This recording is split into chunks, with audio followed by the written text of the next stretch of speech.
नमस्कार, मैं हूं श्वेता झा और आप देख रहे हैं आज तक। आपको बता दें कि श्रीनगर के जेवन में कल शाम जम्मू कश्मीर पुलिस के बस पर हुए आतंकी हमले में तीसरे जवान ने भी दम तोड़ दिया है। कांस्टेबल रमीज अहमद कल के हमले में घायल था, जिसकी आज सुबह मौत हो गई। बस पर बाइक सवार आतंकियों ने घात लगाकर ताबड़तोड़ फायरिंग कर दी और घटना को अंजाम देकर फरार हो गए।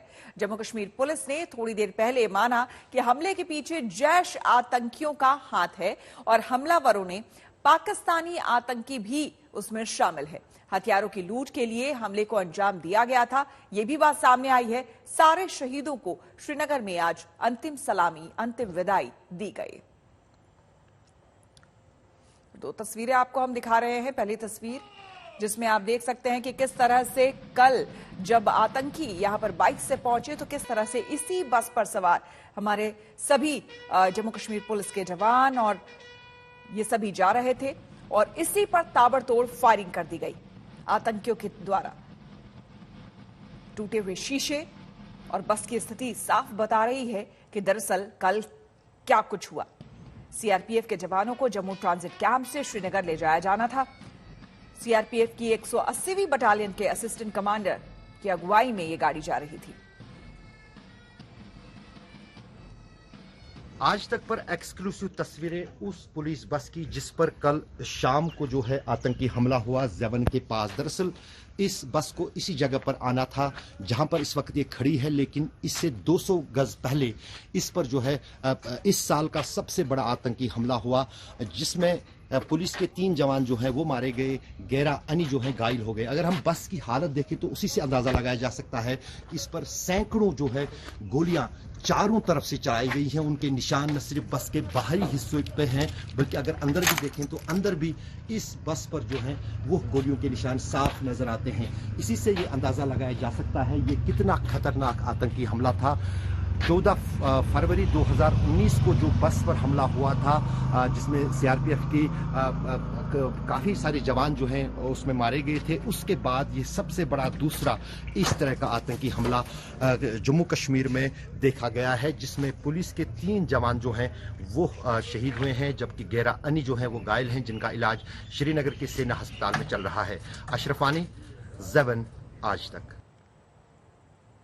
आपको बता दें, प्रधानमंत्री मोदी काशी यात्रा के दूसरे दिन इस वक्त पार्टी के अपने सभी मुख्यमंत्रियों के साथ बैठक कर रहे हैं। चुनाव से लेकर कामों को लेकर प्रेजेंटेशन दिया जा रहा है सीएम की तरफ से। इससे पहले पीएम ने रेलवे स्टेशन पर विकास के कामों की आधी रात को रफ्तार देखी, तो थोड़ी देर बाद सर्ववेद मंदिर जाकर भी दर्शन करेंगे। तो आपको बता दें कि आज प्रधानमंत्री का दूसरा दिन है काशी दौरे का और इस बीच लगातार कई कार्यक्रम है जिसमें वो व्यस्त है। बीजेपी के 12 शासित जो राज्य हैं वहां के मुख्यमंत्री यहां पर पहुंचे हुए हैं। अध्यक्ष जेपी नड्डा भी यहां पर पहुंचे हुए हैं, प्रधानमंत्री यहां पर पहुंचे हुए हैं और उनकी अगुवाई में ये बैठक चल रही है, जो कि कई मायनों में काफी महत्वपूर्ण है, क्योंकि कई इनमें से ऐसे राज्य हैं जिनमें अगले साल विधानसभा चुनाव होने वाले हैं। उसके मद्देनजर भी यहां पर समीक्षा हो रही है और सभी राज्यों के, इन 12 बीजेपी शासित राज्यों के मुख्यमंत्रियों को प्रेजेंटेशन देना है।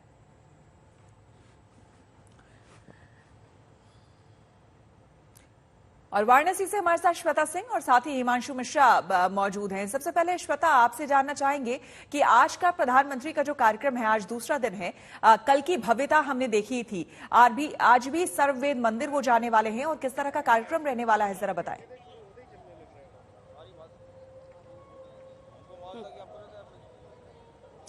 आज देखिए, अभी तो बैठक चल रही है मुख्यमंत्रियों के साथ और यहाँ पर जहाँ पर मैं इस समय मौजूद हूँ वहाँ पर वो आएंगे आज के इस कार्यक्रम के लिए, जहाँ योगी आदित्यनाथ भी उनके साथ रहेंगे। ये 98वां वार्षिकोत्सव समारोह है।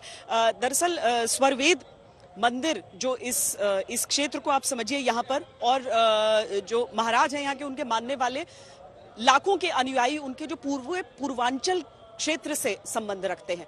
न सिर्फ उत्तर प्रदेश के हिस्से में जो पूर्वांचल का क्षेत्र पड़ता है, बल्कि जो बिहार के क्षेत्र में जो पूर्वांचल की परिभाषा के अंतर्गत आ जाता है। तो आज से लगभग 100 साल पहले की बात है श्वेता, जब उन्होंने दानापुर में एक ऐसा प्रवचन दिया था, कुछ ऐसी बातें उन्होंने कही थी जिसकी वजह से अंग्रेजों के खिलाफ भावनाएं भड़की थी और अंग्रेजों ने उस पर कार्रवाई करते हुए उन्हें जेल में भी डाला था। तो ये उसे याद किया जाता है उस तरीके से। तो अगर योग का जुड़ाव यहाँ से होता है तो एक स्वतंत्रता सेनानी के रूप में उस सोच की भी कड़ी जो है वो यहाँ से आकर जुड़ जाती है। तो लगभग 3 बजे उनके पहुंचने का समय है। यहीं पर हेलीपैड निर्मित किया गया है जहां पर योगी आदित्यनाथ और प्रधानमंत्री नरेंद्र मोदी पहुंचेंगे और उसके बाद मंच के साथ साथ वो हेलीपैड का हिस्सा है जहां पर वो यहाँ लैंड करने के बाद आने वाले हैं। श्वेता, बिल्कुल, हिमांशु भी हमारे साथ बने हुए हैं। हिमांशु, आपके पास क्या कुछ जानकारी, क्योंकि ये जो बैठक चल रही है 12 बीजेपी शासित राज्य जो है उसके मुख्यमंत्री यहाँ पर मौजूद हैं। इनमें से कई ऐसे राज्य हैं जहां पर अगले साल विधानसभा चुनाव होना है। क्या क्या मुद्दे हो सकते हैं जिस पर बातचीत चल रही है? क्या कुछ अहम खबरें अंदर से? देखिए श्वेता, मैं आपको बता दूं कि प्रधानमंत्री नरेंद्र मोदी के नेतृत्व में जो 12 मुख्यमंत्रियों और उप मुख्यमंत्रियों की बैठक चल रही है उसमें जो एजेंडा है वो है गुड गवर्नेंस का, और इसको लेकर एक प्रेजेंटेशन हुई है जिसमें स्वामित्व योजना को, आयुष्मान भारत को, प्रधानमंत्री आवास योजना को लेकर एक पूरा का पूरा ब्रीफ नोट दिया गया और कैसे उसको जल्द से जल्द जो है जमीन पे और उतारा जाए और आगे बढ़ा जाए, इसको लेकर जो है प्रेजेंटेशन हुई है। भूपेंद्र यादव की भी एक प्रेजेंटेशन हुई है जिसमें कि किस तरीके से जो है एडमिनिस्ट्रेटिव को आगे बढ़ाया जाए और कोई भी फाइल जो है 2 दिन से ज्यादा जो है किसी भी मुख्यमंत्री या मंत्री की टेबल पे नहीं रहनी चाहिए। इससे जो है काम की रफ्तार धीमी पड़ती है। और प्रधानमंत्री नरेंद्र मोदी ने कल एक मैसेज दे दिया था, देर रात जाकर विकास कार्यों का मुआयना कर वाराणसी का और वाराणसी के स्टेशन पे जाकर, रेलवे स्टेशन पर, कि आप खुद भी रही काम करिए और काम की समीक्षा भी कीजिए और काम का प्रचार और प्रसार भी होना चाहिए। और अब से कुछ देर के अंदर ये बैठक जो है वो खत्म हो जाएगी। श्वेता, बिल्कुल। कुमार अभिषेक भी हमारे साथ जुड़ गए हैं स्वरवेद मंदिर से। सीधे कुमार के पास चलते हैं। अभिषेक, ये बताइए जरा इस मंदिर के बारे में, अगर आप कुछ दिखा सके, तस्वीरें भी अगर आप दिखा सके। हालांकि आपके पीछे मंच नजर आ रहा है, लेकिन आप वहां से हमें क्या तस्वीरें दिखा सकते हैं और यहाँ पर किस तरह का प्रधानमंत्री का कार्यक्रम रहने वाला है वो बताएं। देखिए, मैं स्वरवेद जो मंदिर है उसके पास में ही ये एक बड़ी जनसभा हो रही है प्रधानमंत्री की। मैं उस जनसभा में खड़ा हूं। मैं आपको, अपने कैमरामैन को कहूंगा कि वो तस्वीरें दिखाएं मंच की। कुछ देर के बाद प्रधानमंत्री का यहां आने का कार्यक्रम है। प्रधानमंत्री तकरीबन 3:30 बजे यहां आएंगे, लेकिन ठीक इससे कुछ 100 मीटर की दूरी पर वो स्वरवेद मंदिर है और वो मंदिर भव्य तरीके से बन चुका है। प्रधानमंत्री आज उसका अवलोकन करने वाले हैं। दरअसल ये विहंगम योग एक धारा है, उस धारा से जुड़ा हुआ ये मंदिर है। मंदिर से कहीं ज्यादा ये ध्यान केंद्र है। इसमें तकरीबन 1800 लोग एक साथ ध्यान लगा सकेंगे, इतना बड़ा ये बनकर तैयार हो रहा है। 2004 से इसका काम शुरू हुआ था और आज तकरीबन 90% इसका काम हो चुका है और प्रधानमंत्री से देखेंगे 2.5 साल के बाद इसकी शुरुआत होगी।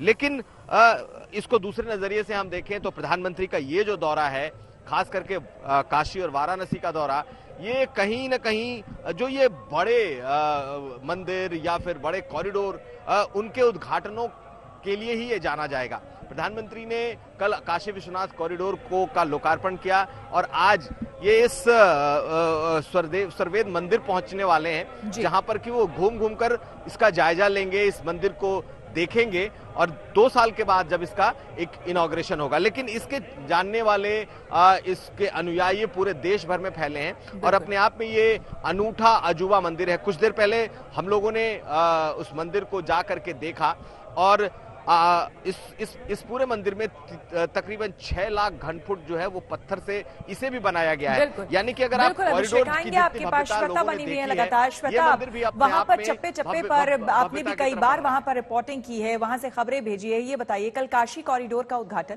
और आज स्वरवेद मंदिर, इस तरह से प्रधानमंत्री का ये कार्यक्रम तो है ही, लेकिन जो काशी के लोग हैं, जो वहां के रहने वाले लोग हैं, वो अपने आप को इस सब तरह के कार्यक्रमों से या फिर इस सब स्थलों से खास करके कितना कनेक्ट कर पाते हैं, कितना जुड़ाव वो महसूस करते हैं और उनके लिए कितना प्रासंगिक है ये?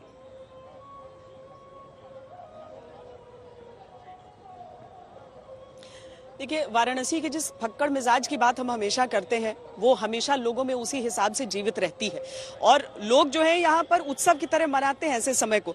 अब श्वेता, ये भी समझिए कि न सिर्फ काशी विश्वनाथ धाम कॉरिडोर का जो लोकार्पण हुआ था वो हुआ है, बल्कि अगले आने वाला जो पूरा 1 महीना है उसमें उत्सव ही उत्सव मनाए जाते रहेंगे। तो जो लोग हैं वो भी इस बात को समझ रहे हैं और देखिए कि अगर हम व्यापार के हिसाब से भी देख लें, अगर हम छोटे रोजगार के भी हिसाब से देख लें, तो जो लोग हैं उनकी छोटे छोटे व्यवसाय उस हिसाब से चल जाते हैं। अगर पर्यटक उतनी संख्या में आ रहे हैं तो उनके लिए और अच्छी चीज हो जाती है। तो लोग इसे एक उत्सव की तरह मनाते हुए आगे बढ़ रहे हैं। वो समझ रहे हैं कि अगर एक उनका जो सांसद होता है वो देश का प्रधानमंत्री भी होता है तो कितना अधिक उन्हें फायदा इसका मिल सकता है। तो सीधे तौर पर ये देखिए कि अगर प्रधानमंत्री इन तमाम समारोहों से अलग झिटक कर एक अलग कार्यक्रम भी बना लेते हैं और कहते हैं कि नहीं, मैं रात के समय जाऊंगा, मैं कॉरिडोर में भी भ्रमण करना चाहता हूं क्योंकि मैंने समय उपयुक्त बिताया नहीं है वहां पर, और उसके बाद वो चाहते हैं कि वो बाकी जगहों को भी देख लें। अगर वाराणसी स्टेशन की वो तस्वीरें सबने देखी तो देखा कि कितनी अच्छे तरीके से उसका निर्माण हुआ है, और शायद एक बहुत बेहतरीन तरीका भी था ये दिखा देने का प्रधानमंत्री का उस अचानक एक औचक निरीक्षण के जरिए कि वो क्या देखिए, एक तो प्रधानमंत्री निरीक्षण भी कर रहे हैं और उसके साथ साथ वो दुनिया को उसकी तस्वीर भी दिखा रहे हैं कि बनारस का जो स्टेशन है वो किस तरह का इस समय दिख रहा है। तो इन सारी चीजों का सीधा सीधा फायदा आम जनमानस के साथ जुड़ ही जाता है। बिल्कुल, बहुत बहुत धन्यवाद आप सभी का तमाम जानकारी के लिए। और आपको बता दें कि उत्तर प्रदेश चुनाव में टोपी, जिन्ना, औरंगजेब, खून का रंग, हर तरह के अजीब लफ्जों की घुसपैठ हो चुकी है। जी हां, अखिलेश ने प्रधानमंत्री को लाल टोपी बयान पर जवाब दिया तो बीजेपी औरंगजेबी सोच की तलवार लहराने लगी। बनारस में आज प्रधानमंत्री और 1 महीने का कार्यक्रम वहाँ रखे जा रहे हैं। बहुत अच्छी बात है। 1 महीना नहीं, 2 महीना, 3 महीना वहीं रहें, अच्छी बात है। वो जगह रहने वाली है, आखिरी समय पर वहीं रह जाता है बनारस। ये बहुत ही भर्त्सना योग्य बयान है, मैं इसकी कड़ी निंदा करता हूं।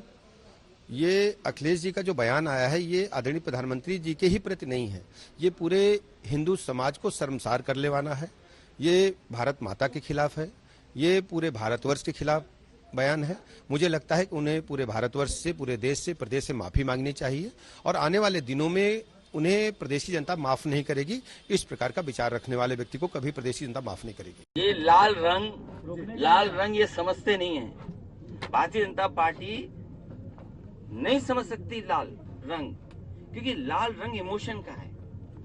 आप जब खुश होते हैं तो आपका चेहरा लाल हो जाता है, और जब आप गुस्से में होते हैं तो आपके कान और चेहरा लाल हो जाता है। ये इमोशन का रंग है, ये हमारे खून का रंग है। क्या भारतीय जनता पार्टी का खून काला है? उनका भी काला नहीं होगा, उनका भी लाल है। दरअसल अखिलेश यादव नहीं बोल रहे हैं, उनके अंदर से ये औरंगजेब की आत्मा बोल रही होगी जिसने विध्वंस किया था। जिस तरह से औरंगजेब ने अपने पूरे परिवार को गद्दी के लिए हाशिए पर पहुंचा दिया था ना, उसी तरह से अखिलेश जी ने भी अपने पूरे परिवार को, चाचा ताऊ पिता को हाशिए पे पहुंचा दिया है। सत्ता के लिए वो कुछ भी करते हैं, तो ये उनकी आत्मा बोल रही है। अब उनके भाग्य में ये शुभ काम तो है नहीं, गंगा का जल तो उनके भाग्य में है नहीं, टोटी का जल है। तो टोटी तो फिर वो टोटी की परिभाषा भी जानते हैं और बाकी बातें भी टोटी के बारे में अच्छी जानते हैं। और दिल्ली में विपक्षी नेता आज फिर सांसदों के निलंबन को लेकर मार्च पर निकल पड़े। आपको बता दें, संसद परिसर से लेकर विजय चौक तक मार्च किया गया। राहुल गांधी ने सीधे सरकार को घेरा और कहा कि विपक्ष की आवाज दबाने में जुटी है सरकार। मीडिया में किसी और का चेहरा नहीं आएगा, किसी और नेता का चेहरा नहीं आएगा, बस आपका चेहरा आएगा। गंगा में कोई भी स्नान कर दे, वो टीवी पे नहीं आ सकता, मगर अकेले प्रधानमंत्री गंगा में स्नान करेंगे, पूरा हिंदुस्तान देखेगा, पूरा हिंदुस्तान देखेगा। क्योंकि एक प्रधानमंत्री के पीछे पूंजापतियों की 2-3 शक्ति है, और उन्होंने इन कैमराओं को कैप्चर कर रखा है, और उन्होंने इन लोगों को, जो जनता की आवाज है, उनको पार्लियामेंट से बाहर निकालकर गांधी स्टैचू के पास बैठा दिया। तंत्र की हत्या है। पार्लियामेंट हाउस में डिस्कशन होना चाहिए, सब मुद्दों पर डिस्कशन होना चाहिए, मगर जो डिस्कशन हम करना चाहते हैं वो हमें करने नहीं दिया जाता है। सरकार के ऊपर हम सवाल उठाना चाहें, सरकार सवाल उठाने नहीं देती। 3-4 ऐसे मुद्दे हैं जो सरकार मतलब नाम तक लेने नहीं देती है। तो ये सही तरीका नहीं है। प्रधानमंत्री जी हाउस में नहीं आते हैं, कितने दिन से नहीं आए, हमारे 13 दिन हो गए प्रधानमंत्री हाउस में नहीं आते, एक दिन आते नहीं है। ये कोई तरीका नहीं है लोकतंत्र को चलाने का। कोरोना का नया वेरिएंट आखिर किस रास्ते फैल रहा है? सरकारें तमाम पाबंदियां लगा दे, लेकिन लापरवाही की पार्टियां कोरोना विस्फोट की वजह बन रही हैं। करीना कपूर और अमृता अरोड़ा की रिपोर्ट पॉजिटिव आई है और ये सभी एक पार्टी के बाद संक्रमित हुई हैं। अब वो सारे स्टार जांच के रडार पर हैं जो इस पार्टी में शामिल थे।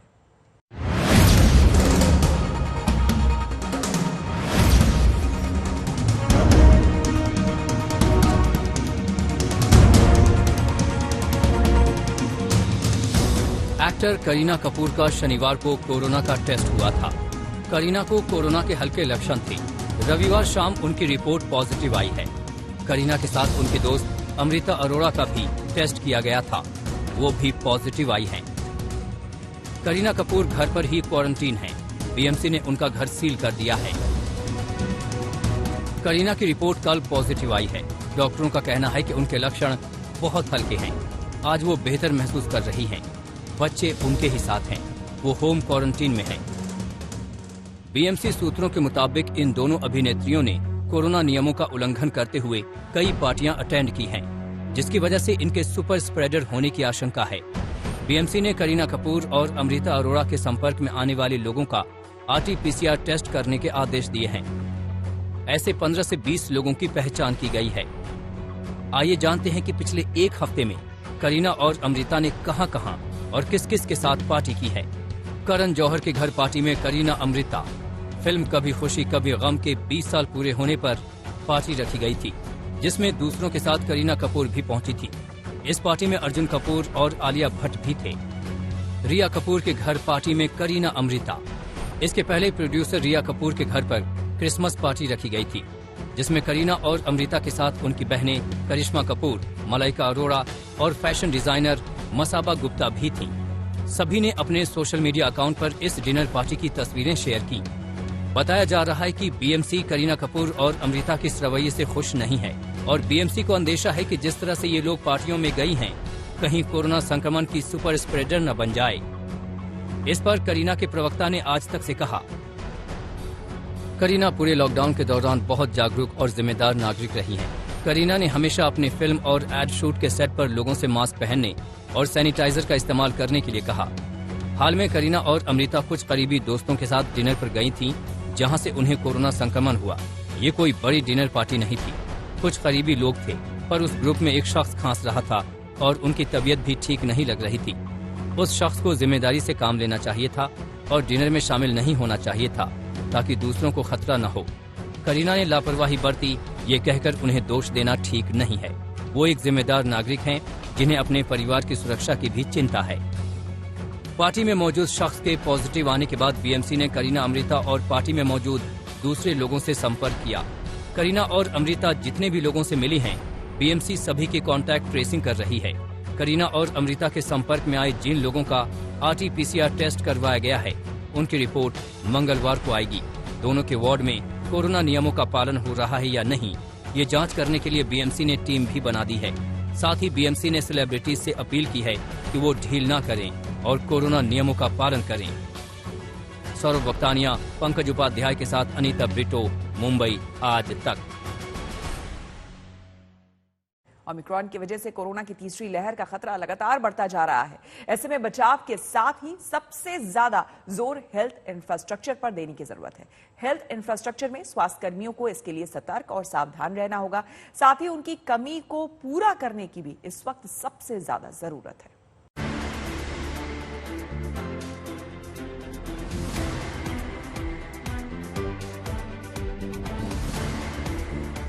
कोविड-19 की तीसरी लहर के खतरे की आहट लेकर आया कोरोना का नया वेरिएंट ओमिक्रॉन अभी तक ज्यादा चिंता की वजह नहीं बना है।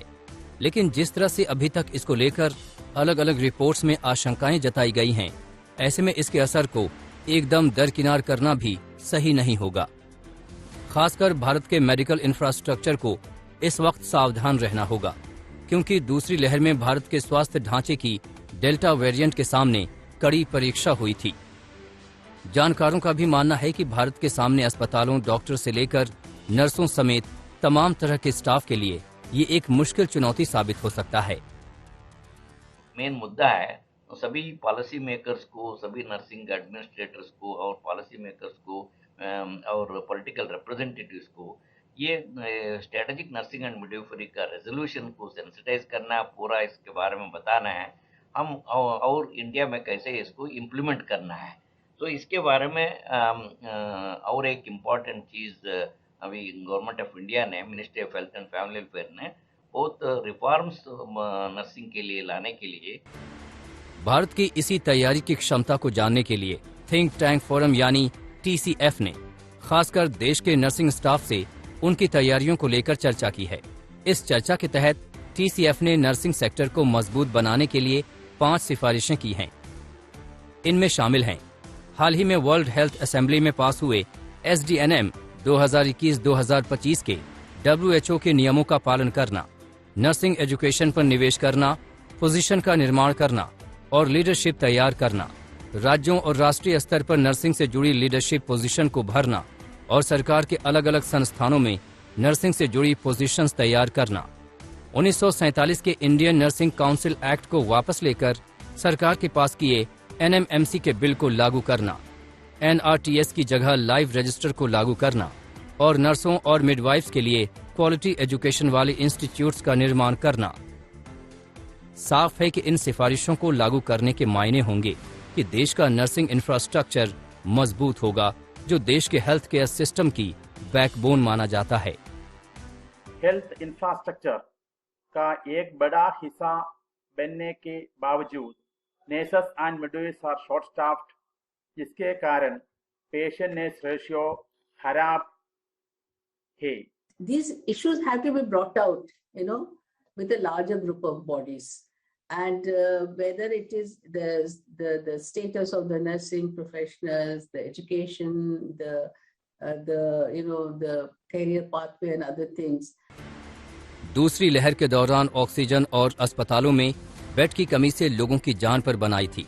वैसे हालात दोबारा कभी न बने, इसके लिए सरकार को हेल्थ इंफ्रास्ट्रक्चर को हर हाल में मजबूत करना होगा। इसके लिए सिस्टम में मौजूद खामियों को तुरंत दूर करना ही सही कदम साबित होगा। आज तक ब्यूरो।